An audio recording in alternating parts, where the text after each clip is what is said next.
Is democracy dead in Hong Kong? A month after China imposed its new security law, activists are arrested, protest slogans banned, and opposition leaders disqualified from the suddenly postponed parliamentary election. So what's the future for the global financial hub? This is Inside Story.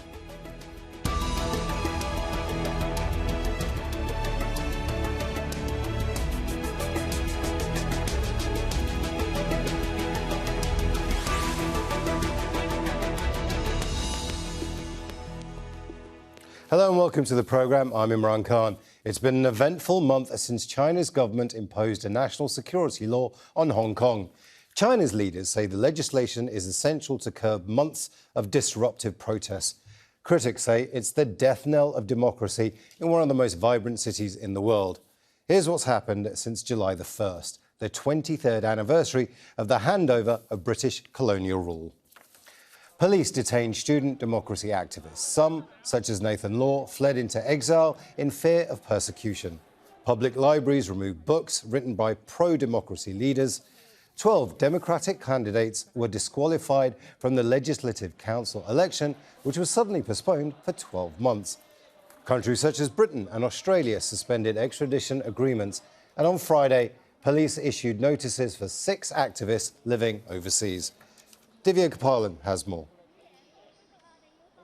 Beijing has consistently said that foreign interference is to blame for dissent in Hong Kong and the protests of last year. So, which is why collusion with foreign forces is seen as violating the national security law. So, seeking the arrest of those 6 dissidents or activists overseas just underlines this point. Now, one of the main tenets of that national security law is that it has no boundaries. Anyone, whether you're a Hong Kong resident or not, and wherever you are, can be seen as violating that law. And Beijing wants to drive that point home.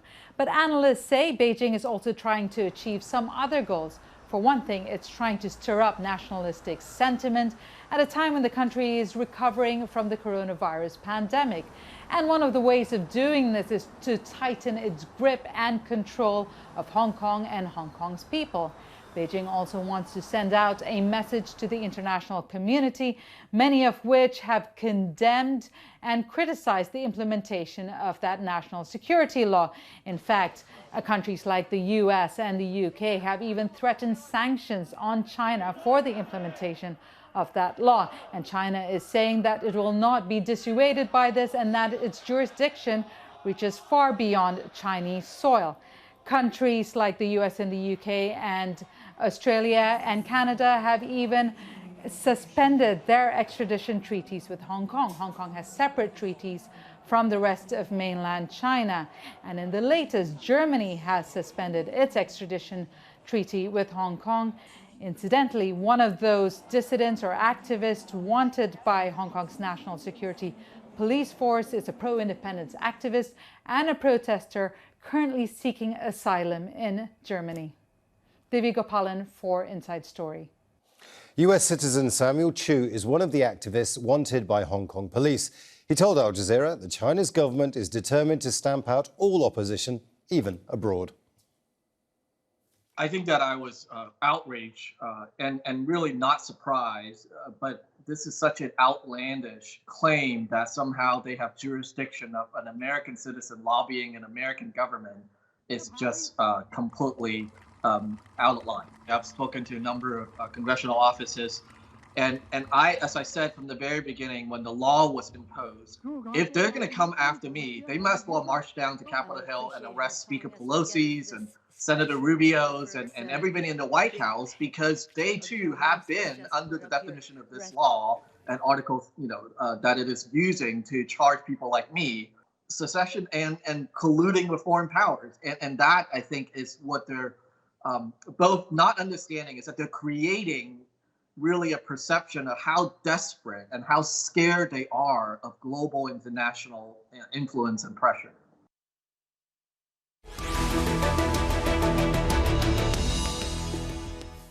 Let's introduce our panel, all in Hong Kong. Isaac Cheng, a pro-democracy campaigner and spokesman of the Hong Kong Secondary Students Action Platform.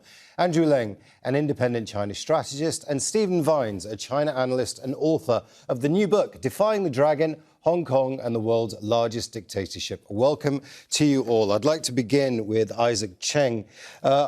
China has been very clear. Everybody who is causing trouble within Hong Kong is foreign. They're foreign activists, they're foreign hands, they're foreign spies.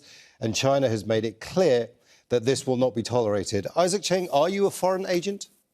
I'm definitely not a foreign agent, and a lot of Hong Kong people are only the freedom fighters for the Hong Kong democracy actions and the movements. But because they have to put up a label for us as a foreign agent in order to protest or in order to prosecute and also arrest us. So they must put up some labels like that. But actually, obviously, a lot of Hong Kong people is because of the values of democracy and coming out, but not by, for example, monies or other forces, things, etc. But Isaac, are you surprised that the national security law, it only took a month for it to become quite a big deal within Hong Kong itself, and it's been used not only against student activists, but pro-democracy activists. Even books have been banned. Are you surprised that China has cracked down so much so quickly? Definitely not surprised after the publish of the national security law, when the details of the national security law have been seen by the public, that we already realized that the law is really harsh to the Hong Kong people and definitely threatened every kind of freedom including the freedom of speech and freedom of expression and things, etc. So this is not surprising for us. But actually, there will be more to come in the future. Andrew Leung, it's a little bit disingenuous for the Chinese to say this is all about the foreign hand, this is, foreign activists being involved within China. Just taking a look at the people that you've arrested, that China has arrested, rather, looking at the crackdown that's happened, this is all Hong Kong-based people. This is all people from Hong Kong. It doesn't seem to be very many people from abroad you're arresting. Well, China's arresting? Well, I think that you've got to understand why this national security law is imposed almost all of a sudden. I mean, the context is that under Hong Kong's one country, two systems, in Hong Kong's constitution, there is a safeguard for national security, which is Article 23. Now, that has remained unenacted because huge opposition for the past 23 years. And then Hong Kong has been enjoying an extremely high degree of autonomy all these years. Suffice it to receive very high ranking in the International Freedom Index, even many ranks above the United States. Now, all these freedoms in recent years appear to be hijacked in the eyes of Beijing, so that the Hong Kong people, especially the younger generation, have lost the complete sense of nationhood. They do not regard themselves as Chinese anymore. But what is more, the so-called movement, social movement, has more into extreme violence.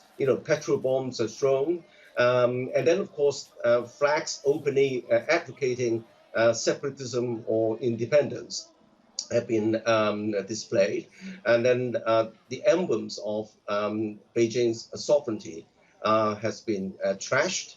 And I think that this really, Beijing obviously feels that it's now pushed into a corner, hence the enactment of this law. Now, as for foreign influence, obviously there is no direct evidence that the whole thing has been caused by foreign powers.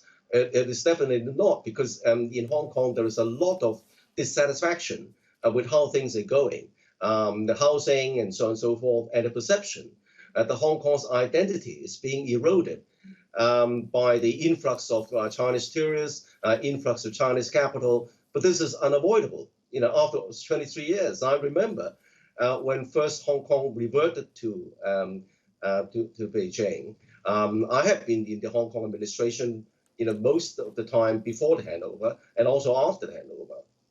Before the handover, Beijing really bent backwards to ensure that there was absolutely no perception of interference. Even a football game between the at that time, the Royal Hong Kong Police Force, the police force, and then those in Beijing had to be referred back to Beijing for approval. Andrew, there's a number of allegations there, Andrew, which I'd like Isaac to actually answer.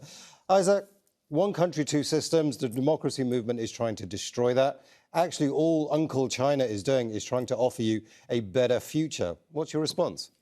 For a lot of Hong Kong people who are destroying the one country, two systems, is obviously the Chinese government.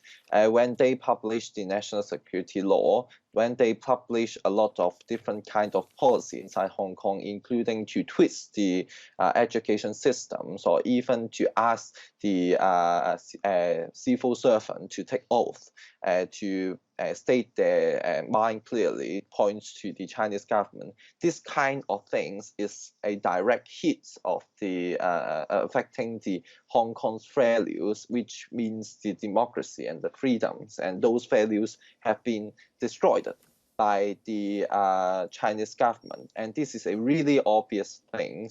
For example, previously a lot of Hong Kong people feel safe inside Hong Kong, but afterwards now every Hong Kong people have been afraid that they will be prosecuted under this national security law. And already over or nearly 10,000 of people have been arrested in the past year. And the government didn't listen to any kind of opinions that comes from the civil society. So I think this is the strongest proof to the peoples that actually the Chinese government who are destroying the one country, two systems, but not the Hong Kong people and the protest. Let's bring in Stephen Vines here. Stephen, you've written a book called Defying the Dragon, Hong Kong and the World's Largest Dictatorship, but there doesn't seem to be much defying anymore. It seems to be that Hong Kong is actually fighting for its political life. Oh, I think that's true. I mean, we're talking in the week in which the government has postponed the elections for the Legislative Council for a year, in the week in which the Minister for Security, in an interview with one of the communist-run newspapers, said they were going to be taking more proactive action to root out dissidents in schools more carefully, look at educational materials, and he said very ominously that they would be paying more attention to the media. This is all in 1 week. We're talking about a week in which arrests have been made within Hong Kong, and the new law has been used in an extraterritorial way to try and arrest overseas dissidents. I mean, this is a terrifying onslaught of attacks on the freedoms that people in Hong Kong got used to. And I'd just say to Mr. Leung, just in parenthesis, you know, he always, and people on his side of the fence, always talk about the violence of the demonstrations. You must remember that in June, when these protests began, there were demonstrations initially of 1 million people, then 2 million people. That's a quarter of Hong Kong's population, which were entirely peaceful. And the government responded to that by saying, we will not be intimidated by all these people coming onto the streets. So I certainly don't think that the outbreak of violence is a good idea, but you can well understand why people said, well, if peaceful demonstration doesn't work, maybe some of us will try something else, and that's what happened. Andrew Leung, your reaction, please. Well, I think that definitely in the beginning, some of the protests were peaceful, but then afterwards, it really erupted into extreme violence, ransacking the Hong Kong's legislature. I mean, that would not be tolerated in any country, and even not only breaking into the legislative chamber, but hoisting colonial flags. And just imagine if someone broke into the American Congress and hoisted, some foreign flags there. You can understand what's happening. As for extraterritorial kind of jurisdiction, I mean, national security laws are very important laws in any country. I mean, even in the United States, I mean, there are fugitives. For example, Edward Snowden is wanted. And of course, if he dares step outside in any country, he would have been arrested. So I think that national security is a very, very important issue for any country.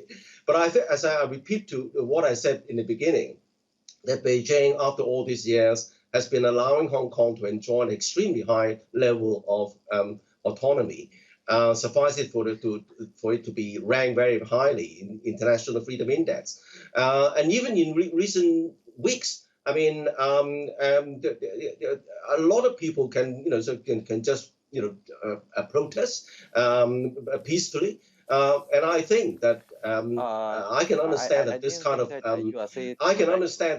of worry, because look at before the handover, a lot of people worry what would happen when Hong Kong reverted back to Beijing. So there was a lot of people applying for foreign passports, and I'm sure that with this new law, which is unprecedented, obviously people are worried. But I think that look at the people who have got Canadian passports. 300,000 of them who got Canadian passports have since made Hong Kong their home, because after about a couple of years, they feel that Hong Kong is with all due respect, Andrew, with all due respect. You talk about Edward Snowden and you say that there is a national security law. Every country has one. But Edward Snowden isn't running for election. What you've done is China has actually banned people, opposition people with legitimate cause, from running in the parliamentary elections. Isaac Cheng here has just complained very bitterly that actually China has cracked down on peaceful protests, and that's what's turned those protests violent. This isn't just a national security law. This is a law that is designed to oppress Hong Kong and to bring it in under Chinese rule completely, isn't it? I don't think so. This is a complete misreading and also misrepresentation of what's happening. Obviously, for the past 23 years, Hong Kong has got opposition parties. I mean, they're not exactly docile, but that the law wasn't introduced until now. And as far as the protests are concerned, I don't think that it would do Beijing any good. It doesn't make sense for Beijing to turn Hong Kong into another Shanghai.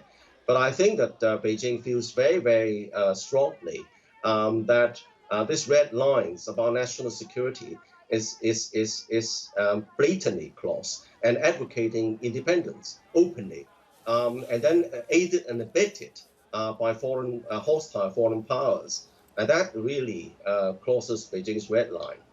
Isaac Cheng, you shaking your head there furiously. What's your reaction? For me, I'm not supporting Hong Kong democracy, independence. I am not a people who are supporting Hong Kong independence, but a lot of Hong Kong people are worried, same as we are not supporting Hong Kong independence, but can be under the threat of the national security law. And under the national security law, in the previous day, there is already 12 of the candidates comes from the democratic camps have been disqualified in the elections, which means that most likely every democratic camps candidate cannot run the election. So only the pro-Beijing camps can elect. So this is no longer a fair election system to allow any kind of opinions get inside the parliament. So I cannot understand that why Mr. Leung can say that this is a fair and also a democratic systems that are under this national security law. And I have to state it clearly that when Nathan Law is have been publicly saying that he is not supporting Hong Kong independence, but he is still under the threat of the national security law. You say that the Chinese government didn't want to destroy Hong Kong, but because Hong Kong democracy can brought to this instability for the Chinese government rulings, so they have to take this kind of destroy to the Hong Kong society in order to remain the stabilities of the Chinese government rulings. Stephen Vines, there is a bigger issue here, isn't there? China and the West. Hong Kong is actually, in effect, ground zero between the Cold War, effectively a Cold War between China and the West. Has the West let down Hong Kong by not being able to put any pressure on Hong Kong? There's really no pressure that the West can put on to China when it comes to Hong Kong, right?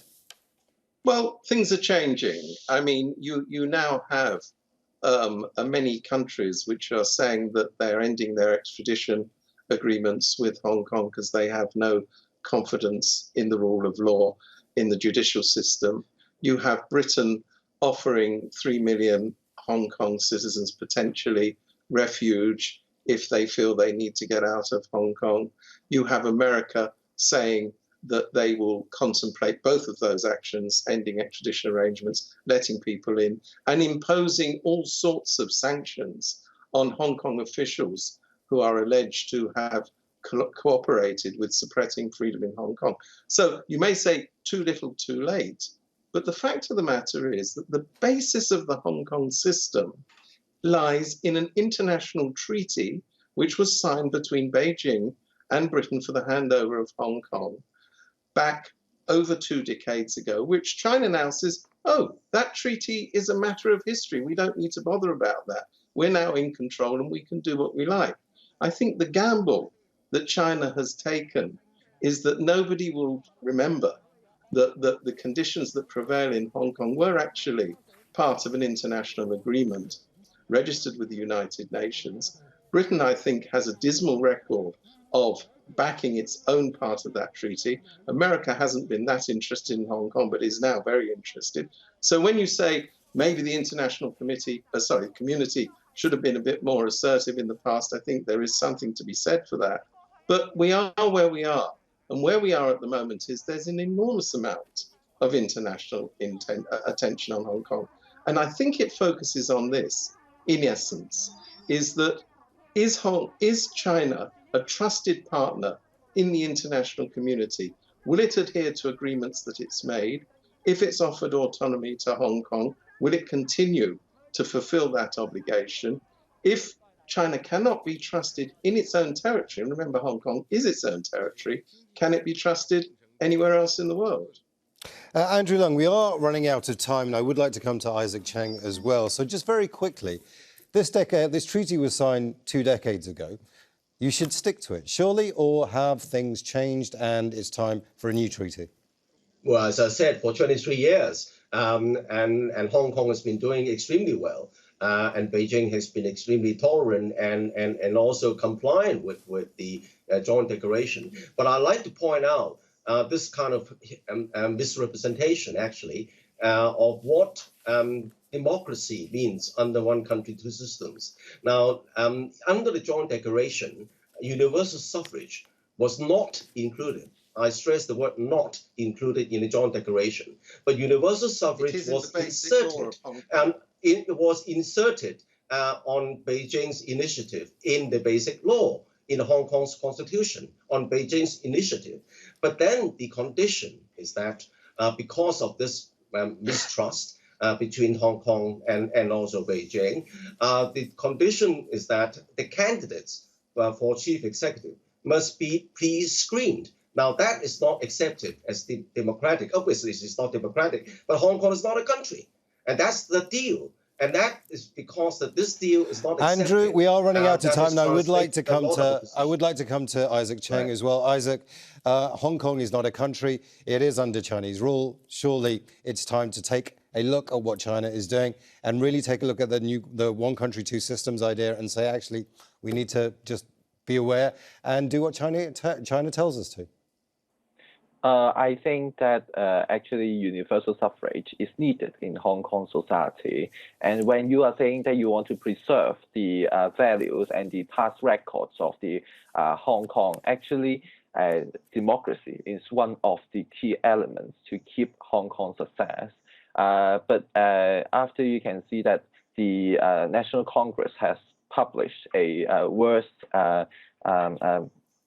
proposals of the universal suffrage that allowing the people can be pre-screened by the Beijing government. This is not acceptable, and this is the key points that a lot of Hong Kong people are angry of, and this is a lot of key points that have produced a lot of social problems, including that the chief executive are not listening to the Hong Kong people's voices. and also leads to a dictatorship's ruling in Hong Kong. So I didn't understand that why there is some people saying that this is legit for the universal suffrage to be screened previously by the Beijing government for the candidate. And I think most of the Hong Kong people are only asking for universal suffrage at this moment. But this is the promise that the Beijing government given out, but didn't keep.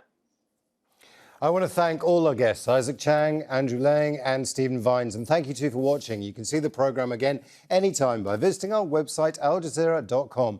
And for further discussion, go to our Facebook page. That's facebook.com/AJ Inside Story. And you can also join the conversation on Twitter. We are at AJ Inside Story. From me, Imran Khan, and the whole team here in Doha, bye for now.